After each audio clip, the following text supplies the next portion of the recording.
بسم اللہ الرحمن الرحیم۔ السلام علیکم۔ ہارٹ اٹیک اچانک نہیں آتا، یہ ایک سلو پروسیس ہے اور 10 سے 20 سال پہلے شروع ہو چکا ہوتا ہے اور بہت سارے لوگوں کو پتہ بھی نہیں ہوتا اس بات کا۔ آپ کو لگتا ہے کہ ہارٹ اٹیک اچانک آ جاتا ہے؟ نہیں، یہ ایک سلو پروسیس ہے، ایتھروسکلیروسس جس کو کہتے ہیں، اور اس پروسیس کے دوران خون کی نالیوں میں کولیسٹرول یعنی چربی، انفلیمیشن، سوزش اور پلاک جو ہے وہ آہستہ آہستہ بلڈ اپ ہوتا رہتا ہے اور جمع ہوتا رہتا ہے، اور نتیجہ کیا ہوتا ہے؟ نالیاں تنگ ہو جاتی ہیں۔ ذرا اس کو ایسے سوچئے کہ خون کی نالیاں جو ہیں وہ پانی کے پائپ کی طرح ہیں، اور آہستہ آہستہ وقت گزرنے کے ساتھ ساتھ اس میں چکنائی جمع ہوتی رہتی ہے اور خون کے گزرنے کا راستہ تنگ ہوتا رہتا ہے اور پلاک جو ہے وہ گرو کرتا رہتا ہے، اور ایک وقت ایسا آتا ہے کہ پلاک جو ہے وہ رپچر ہو جاتا ہے، یعنی پھٹ جاتا ہے، اور وہاں پر خون کا لوتھڑا جم جاتا ہے اور خون کی بالکل بندش ہو جاتی ہے، اور یہی وہ لمحہ ہے جب آپ کو ہارٹ اٹیک آتا ہے۔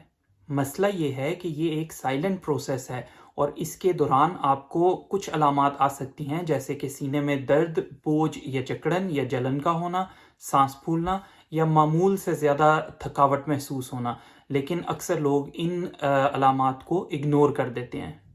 فریمنگم اسٹڈی نے یہ ثابت کیا کہ ہائی کولیسٹرول، بلڈ پریشر اور سگریٹ نوشی ہارٹ کے اٹیک کا رسک کو کئی گنا تک بڑھا سکتی ہے، اور اسی طرح دی لینسٹ 2016 اسٹڈی نے یہ ثابت کیا کہ ایتھروسکلیروسس کا پروسیس بہت ینگ ایج میں شروع ہو جاتا ہے، جو کہ آہستہ آہستہ سائلنٹلی پروگریس کرتا رہتا ہے اور بعد میں علامات ظاہر ہو سکتی ہیں۔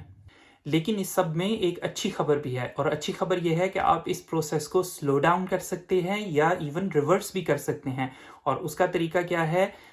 ورزش کریں، یعنی واک کریں، روزانہ 30 منٹ کی واک کریں، اور اگر آپ نے ہفتے میں 5 دن واک کرنی ہے تو پھر 45 منٹس روزانہ واک کریں۔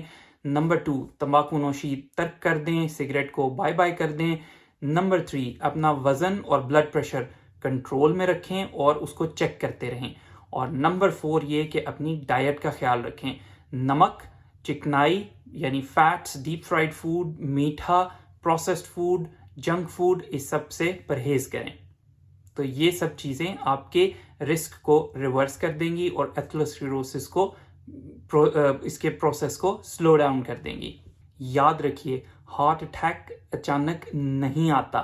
آپ کی روزمرہ کی عادتیں آپ کی صحت پر اثر انداز ہوتی ہیں، اور آپ کی ایک عادت آپ کی زندگی بچا سکتی ہے۔ خوش رہیے، خوش رکھیے۔ آپ سے ملیں گے نیکسٹ ویڈیو میں، تب تک کے لیے اللہ حافظ۔